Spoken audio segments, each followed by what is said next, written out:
looking everywhere, that's how the story goes. Grab your key. In the heart of America's Gilded Age, a time of glamour, wealth, and whispered scandals, there lived a widow whose beauty could captivate any man and whose secrets could destroy them all. But what if behind her charm lay something darker than jealousy, more terrifying than betrayal, something that could devour the living themselves? This is not just a tale of romance and passion.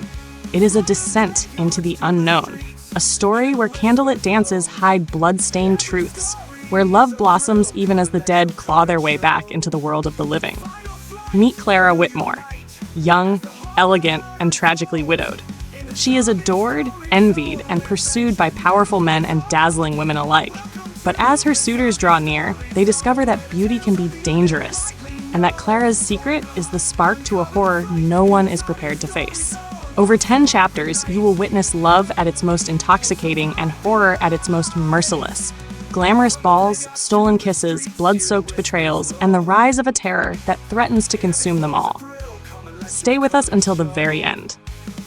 Because the truth behind the young, beautiful widow, the murderer will leave you breathless. This is the zombie story zone, and once you enter, there is no turning back. Don't forget to subscribe, hit the bell icon, and share your thoughts in the comments. Your story begins now. Cover the front in the zombie story zone. We'll survive the night.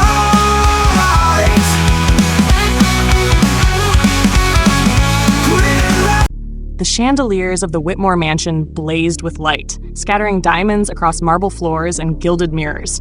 Though the air was heavy with perfume and champagne, it was not the music or the glittering gowns that held the attention of New York's finest that evening. It was her. Clara Whitmore, the young widow, descended the grand staircase like a vision from a dream.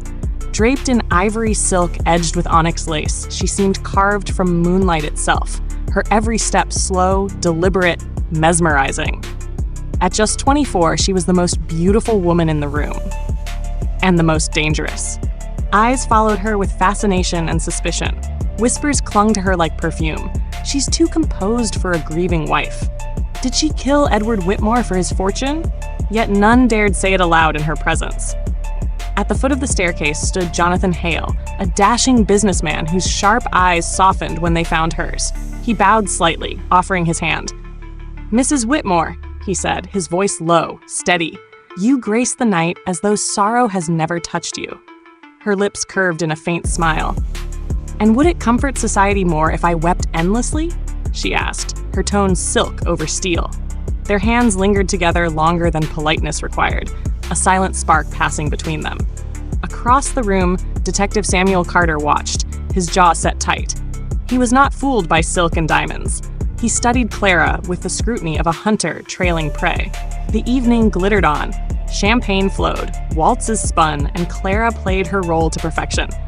But when the orchestra paused between songs, the silence seemed to carry a strange echo.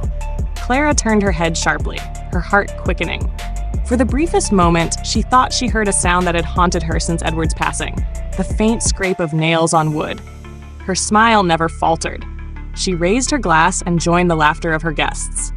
Pactroyed, though her pulse betrayed her. Clara Whitmore was the jewel of New York society.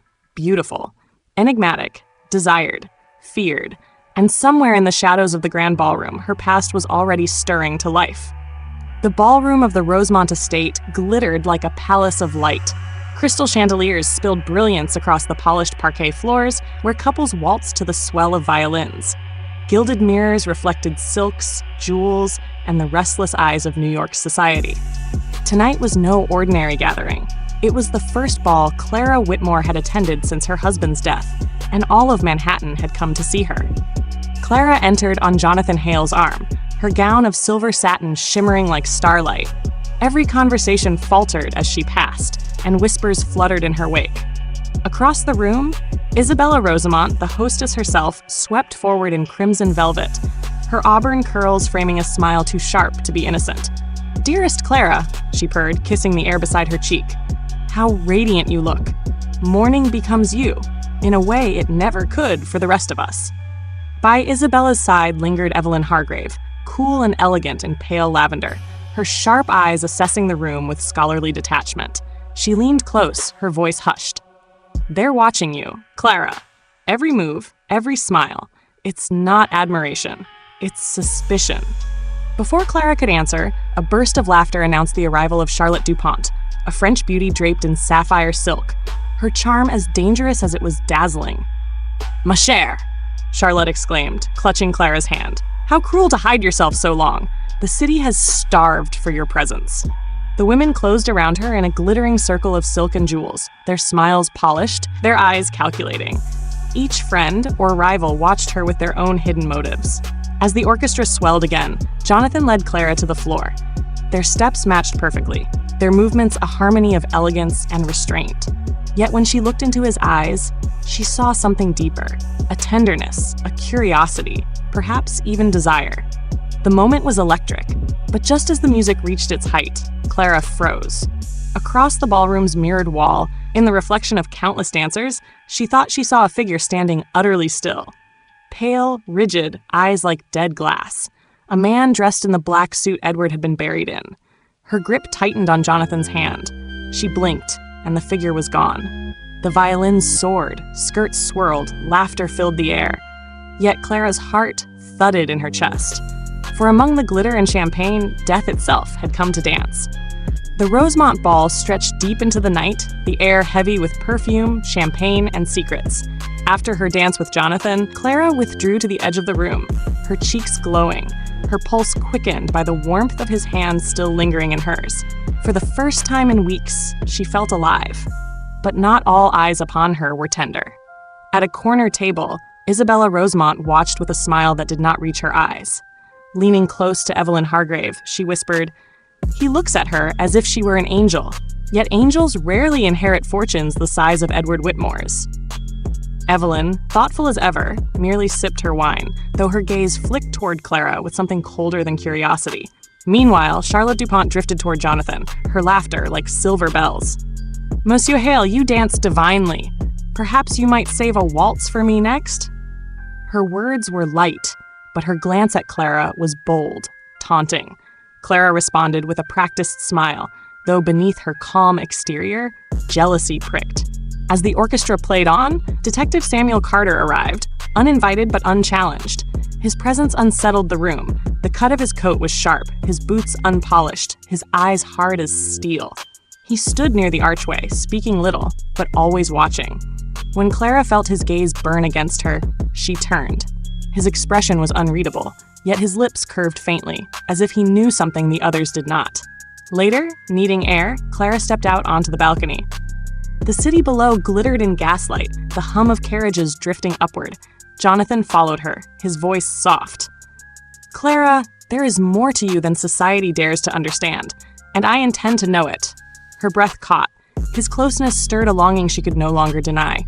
Yet before she could reply, a noise rose from the gardens, a faint rustling, followed by something sharper, scratching, like nails upon stone. Clara's hand clutched Jonathan's arm. He looked down into her wide eyes. "It's nothing," he said, "a branch in the wind." But Clara knew the sound too well. It was the same she had imagined since Edward's death, the same that had haunted her nights. And tonight, she was no longer certain it was imagination at all. The shadows have begun to stir. Clara Whitmore is adored, envied, and endlessly pursued. But questions linger like ghosts in the corners of her mansion. Why does her beauty seem tinged with sorrow? Why do whispers of her late husband's death refuse to fade? The suitors who circle her believe they are chasing love, but in truth, they may be walking into something far darker. Every laugh at the ballroom hides a secret. Every caress carries danger, and every night feels colder than the last. As we turn the page, the elegance of this gilded world will begin to unravel, revealing horrors that not even high society's riches can silence. Romance will burn brighter, but so will fear. The glamour is only the mask. The real story begins now. Morning light spilled across the Whitmore estate, gilding the velvet drapes and marble floors. Clara sat at her vanity, her maid Maggie O'Donnell fastening the delicate pearls around her throat. Maggie's hands trembled ever so slightly. "You looked beautiful last night, ma'am," she said, her Irish lilt soft. "Though, I could swear I saw someone in the garden after the carriages left. A man, pale as snow." Clara stiffened. "You were dreaming, Maggie," she replied briskly, though her reflection betrayed the quickened rise of her chest. Later that afternoon, Clara received a visit from Eliza Thornton, a young Southern belle newly arrived in New York. Sweet-faced and eager, she clasped Clara's hands warmly. "Oh, Mrs. Whitmore, everyone speaks of you. I only hope I might learn to shine half as brightly in this cold city." Clara smiled, though Isabella, who lingered in the parlor, arched a brow. "Careful, Eliza. The brighter one shines, the more shadows she casts." Her words dripped with envy disguised as wit. Evelyn Hargrave, seated nearby with a book of medical sketches, lifted her gaze. "The city is sick," she said matter-of-factly. "In the tenements, children waste away with strange fevers. Some swear the bodies stir even after death." The room fell silent. Eliza laughed nervously, fanning herself. "Surely that is superstition, nothing more." Clara's lips curved into a polite smile, yet Evelyn's words pierced deep. She remembered the sound on the balcony, the fleeting figure in the ballroom mirror. Edward's memory pressed at her like a hand from the grave. That evening, Jonathan arrived with roses, their crimson petals vivid against the gray twilight. "For you," he murmured, placing them into her arms, "though none could match your beauty." His eyes lingered on hers, warm, protective, almost pleading for her trust. Clara's breath softened. She wanted to believe in his devotion, in love untouched by shadows. Yet when she lifted the roses to inhale their perfume, something sharp caught her skin. A thorn. She hissed softly, a droplet of blood welling at her fingertip. Maggie gasped. "Ma'am, your hand." Clara dabbed at the wound, but even as she did, she thought she saw movement in the garden below, a figure motionless among the hedges, watching. And for the first time, Clara feared the whispers might be true. Edward Whitmore had not finished with her. The Whitmore dining hall glittered with candlelight, the long mahogany table set with crystal, silver, and roses in full bloom. Guests in silks and jewels filled the air with laughter and gossip, their reflections flickering in the gilded mirrors. Clara, seated at the head, looked every inch the perfect hostess, serene, radiant, untouchable. Around her gathered New York's finest. Isabella Rosemont in emerald satin, whispering slyly to Charlotte DuPont, who sparkled in midnight blue silk. Evelyn Hargrave sat composed, fingers drumming softly on her wineglass as she studied every word. Eliza Thornton, wide-eyed in pink chiffon, clung to every bit of attention. At the far end, Jonathan Hale raised his glass toward Clara, his gaze warm and unwavering. Between them, Detective Carter lingered like an uninvited shadow, his eyes never leaving the widow. Conversation flowed. Music drifted in from the adjoining parlor. Yet beneath the laughter, Clara's nerves pricked. The garden outside seemed restless, branches scraping, shadows shifting. Still, she smiled, hiding her unease beneath the polish of society. The first scream shattered everything. A servant carrying a tray collapsed mid-step, convulsing violently as goblets and wine shattered around him. Gasps echoed as the man writhed, his eyes rolling back. Then, with a sound not human, he lurched to his feet.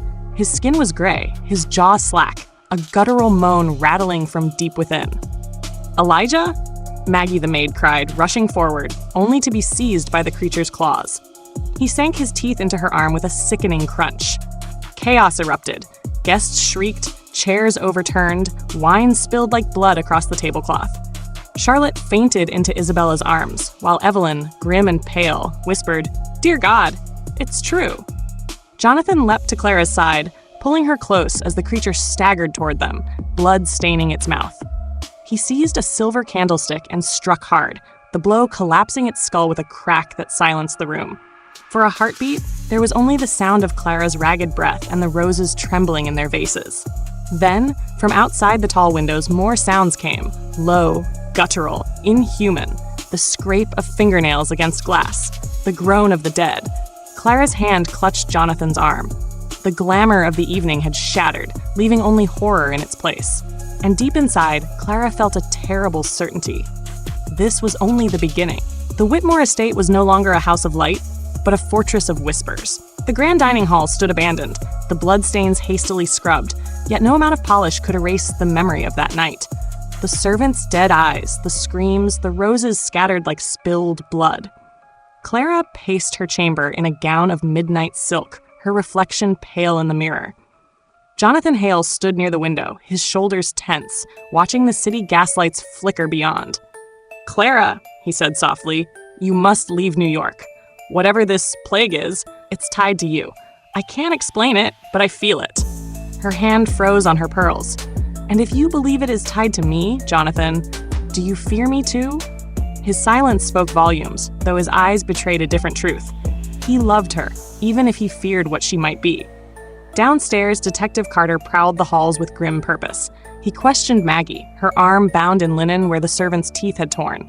She avoided his gaze, trembling. Carter's voice was steel.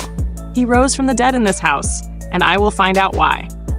It was then that Dr. Thomas Avery arrived, summoned by Evelyn Hargrave. Young, earnest, and with the nervous precision of a man of science, he examined the wound, his brow furrowing. "This is no ordinary sickness. It spreads through blood, perhaps even through death itself." He looked to Clara. "Mrs. Whitmore, forgive me, but your husband's passing, was it natural?" The room froze. Isabella's lips curved in satisfaction. Charlotte crossed herself. Eliza paled. Carter's eyes sharpened like blades. Clara lifted her chin, her voice steady though her heart pounded. "Edward was ill, very ill. He grew violent. I did only what I had to." Her words trailed off into silence, the weight of her confession hanging in the air. Jonathan stepped forward, placing himself between her and their stares. "Enough. This is not justice. It is cruelty. Whatever happened, Clara is no monster." Yet even as he spoke, the night outside trembled with distant cries, the low, guttural moans of the dead. The city was already changing. And Clara knew the truth could not be hidden much longer. The world of Clara Whitmore has changed forever. What began as a tale of passion, longing, and whispered romances has now descended into something far darker. Behind the music of the ballroom and the charm of candlelit nights, the dead have stirred. Secrets once buried are clawing their way back to the surface, and Clara stands at the very heart of it. Her beauty still dazzles, her presence still commands, but fear now shadows every step. Friends are turning into enemies, admirers into prey, and love itself risks becoming a curse. The question remains, is Clara the victim of these horrors, or the cause? As the story moves forward, passion and terror will collide in ways no one can escape. Stay close. Because the truth waiting in the shadows will be more shocking than you can imagine. The Whitmore parlor glowed with the soft shimmer of chandeliers, as if the house itself refused to surrender to the creeping dread outside. Clara reclined gracefully on a velvet chaise, her midnight hair spilling over her shoulders, her eyes heavy with secrets. Jonathan Hale stood close, his hand brushing hers with quiet devotion.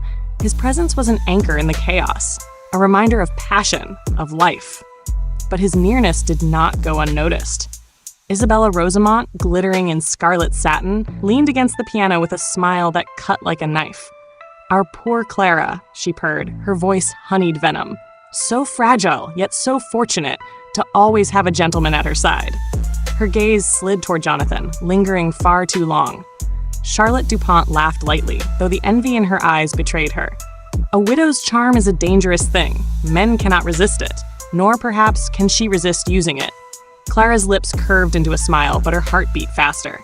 The air was thick with suspicion, with rivalry. The women circled her like jeweled predators, their whispers sweet yet edged with malice. At the far side of the room, Detective Carter studied her, silent, unyielding. Every glance of his was an accusation. And when his eyes met hers, Clara felt the weight of her past pressing down like iron chains. But it was Evelyn Hargrave who cut through the tension. Rising with elegance, she addressed the room. "While you ladies sharpen your claws, the city itself is unraveling. Do you not hear them at night? The cries, the scratching at doors? This is no parlor game. It is death come walking." Silence fell. Outside, faint and distant, the moans of the dead floated on the wind. Later, as the others drifted to their chambers, Jonathan lingered. In the half-light, he pulled Clara close, his lips brushing hers with a hunger that promised both salvation and ruin. But before passion could take hold, footsteps echoed in the hall. It was Carter.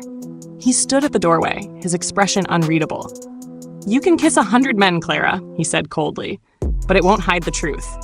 Edward Whitmore didn't die in his sleep. You made sure of that, and the dead are coming for us all." The words struck like a blade. Clara's secret, so carefully veiled, was unraveling.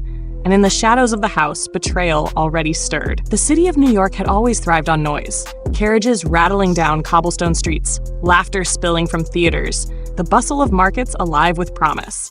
But now another sound had risen, a guttural chorus that twisted the air, the moans of the dead. From the windows of the Whitmore estate, Clara watched as panic unfurled like wildfire. Men shouted in the streets, women fled clutching their children, and beyond the gaslights, shapes lurched with jerking movements. Corpses, pale and hungry, breaking through the thin veil of civilization. Inside, fear spread just as fast. Isabella clutched Charlotte, her jeweled hands trembling for once. Evelyn Hargrave, ever composed, poured brandy into crystal glasses with an almost regal calm. "We must leave," she said firmly. "The city will not hold." Dr. Avery shook his head. "No, we must study it. The infection, it's a disease of the blood. If we can understand it, we can stop it." His words earned a sharp laugh from Carter. "Stop it?" Carter's jaw tightened. "You don't stop death. You shoot it in the head." His eyes flicked toward Clara. "And some of us already know too well what that means." Clara's breath caught. The weight of suspicion pressed harder, yet Jonathan drew her hand into his, shielding her with his steady resolve. His eyes told her what words could not. He would not abandon her, not even as the world fell apart. A sudden crash shattered the moment. One of the Whitmore maids screamed as the front doors buckled under pounding fists. Fingers, gray and bloodied, clawed through the wood. The dead had found them. "Upstairs!" Jonathan shouted, pulling Clara with him as Carter and Avery scrambled for weapons. The women fled in a flurry of silks and sobs, their beauty now streaked with fear. From the stairwell, Clara looked back, her heart racing. In the doorway, the first corpse forced its way inside, a man in a tattered Union uniform, his jaw hanging loose, eyes clouded with rot. He let out a low, broken moan, and behind him came dozens more. The house that once glittered with champagne and laughter now echoed with the sound of death. And Clara, the widow draped in secrets, realized the plague was not merely outside, it was closing in from all sides. The Whitmore estate had never known such terror. Once a beacon of opulence, its marble floors gleaming, its crystal chandeliers dazzling. The mansion now trembled with screams and the pounding fists of the dead at its gates. Jonathan and Carter dragged furniture across the doors, their sweat mixing with splinters and dust. Clara, her silk gown torn at the hem, clutched a silver candlestick as if it were a weapon. The other women huddled nearby, their jeweled finery dimmed beneath wide, terrified eyes. "Quiet!" Carter hissed, pressing his ear to the barricade. But the moans outside only grew louder, the sound of death itself demanding entry. Charlotte broke first, sobbing into Isabella's arms. "We'll die here. We'll all die." "Not if we keep our wits," Evelyn snapped sharply, her composure unshaken. "Panic is as deadly as their teeth." Dr. Avery loaded his pistol with trembling hands. "It's spreading too fast. One bite, just one, and the body rots within hours. I've seen it in the servants' quarters. We can't hold them back forever." Jonathan's eyes sought Clara's, fierce and unwavering. "We'll survive this, I swear it." His hand brushed her cheek, a promise of love in the face of ruin. For a fleeting moment, the chaos fell away, replaced by a spark that was theirs alone. But jealousy flared in the shadows. Isabella's gaze lingered too long on Jonathan's touch. A flicker of malice crossed her face before she turned away, whispering to Charlotte, "She's no innocent widow, I can feel it. She carries death like perfume." The words spread like poison. Even as the undead clawed at the shutters, suspicion clawed at the survivors. The barricade cracked. A hand burst through, gray, rotting, nails black with decay. A scream tore through the room as Carter fired. The pistol shot deafening in the close quarters. Blood and bones sprayed across the polished wood. The night erupted in chaos. Windows shattered. Corpses spilled inside, their teeth snapping, their arms grasping. The parlor became a battlefield. Silks torn, jewels trampled, chandeliers swaying as if mocking the fall of beauty. By dawn, the estate would be unrecognizable. And among the survivors, trust would lie in pieces, drowned in blood. For in the night of blood, not all monsters were dead ones. The mask has nearly slipped away. Clara Whitmore, once the jewel of American high society, now stands in the center of a storm where love, betrayal, and horror intertwine. The ballroom whispers have turned to screams, and those who once adored her have either vanished or returned in forms too terrifying to name. Every secret she has tried to keep hidden is bleeding into the open. The walls of glamour are crumbling. The suitors who once pursued her are caught in the trap of desire and death, and even Clara herself is beginning to reveal sides no one imagined. But the greatest twist has yet to arrive. When beauty and horror collide, who will survive, and what truth will be left standing? Stay close. The final chapters will uncover a revelation more chilling than anything seen so far. The Whitmore estate was unrecognizable. Blood smeared the once ivory walls, the chandeliers hung shattered, and corpses, both servant and master, littered the marble floor. The survivors huddled in the great hall, faces pale with exhaustion, eyes haunted. Jonathan stood at Clara's side, his arm protective, his pistol still warm from the last volley. Beside them, Carter leaned heavily against a toppled statue, his face streaked with blood but alive. Evelyn sat straight back despite the ruin, her gown in tatters yet her dignity intact. Charlotte wept quietly, clinging to Isabella, who kept her sharp eyes fixed on Clara. "Too many are gone," Avery whispered, staring at his blood-stained hands. "This plague? It's unnatural."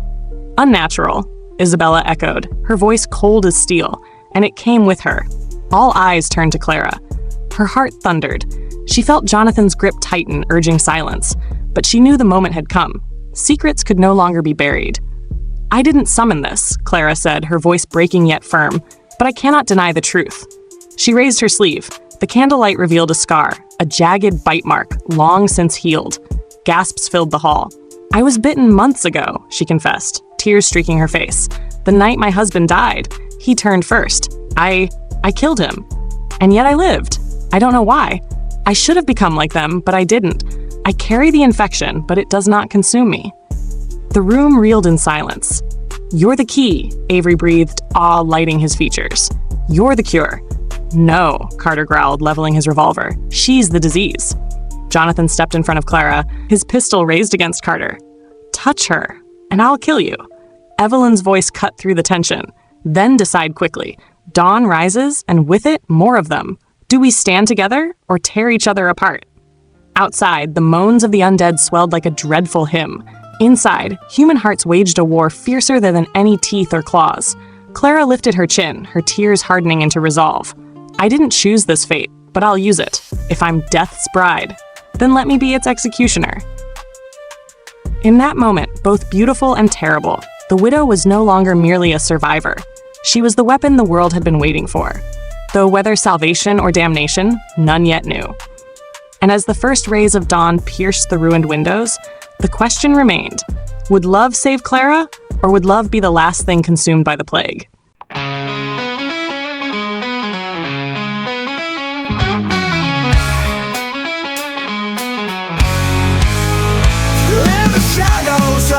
The sun rose blood-red over the Whitmore estate, casting its light on a world forever changed. The once proud halls stood in ruin, and the air reeked of ash and decay. Yet in the silence, a figure emerged from the carnage. Clara, her torn gown trailed across the marble floor as she stepped through shattered doors, her eyes reflecting both sorrow and fire. Behind her lay Jonathan's body, still, lifeless, yet his hand clutched hers until the very end. He had died protecting her, whispering with his last breath, "Live, Clara, even if it's without me." The others were gone, some torn apart by the horde, others consumed by mistrust and fear. Clara alone remained, or perhaps, she thought, she had never truly belonged among the living. She walked into the morning light, the moans of the undead trailing her like shadows. Yet they did not attack. They parted before her, bowing in grotesque reverence, as though sensing the infection she carried, the strange dominion in her blood. Clara raised her face to the dawn. She was no longer merely a widow, nor entirely human. She was something in between, an empress of death, a reluctant queen to the endless hunger that stalked mankind. And in that truth, she saw her choice. Wield her curse as a weapon to cleanse the world, or surrender to it and rule among the damned. The world would remember Clara Whitmore not as a victim, nor as a murderer, but as the beginning of something greater, terrible and magnificent. The last words echoed in her heart, carried on the wind like a vow. This is not the end. This is only the beginning. We'll survive the night.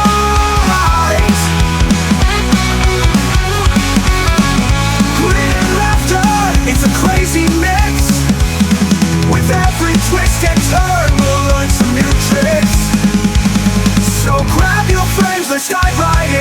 the zombie story, so let the fun begin.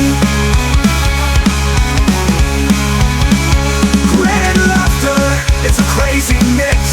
With every twist and turn, we'll learn some new tricks. Grab your friends, let's dive right in the zombie story, so let the fun begin. Get laughter, it's a crazy mix. With every twist and turn, we'll learn some new tricks. So grab your friends, let's dive right in the zombie story, so let the fun begin. Grin and laughter, it's a crazy mix.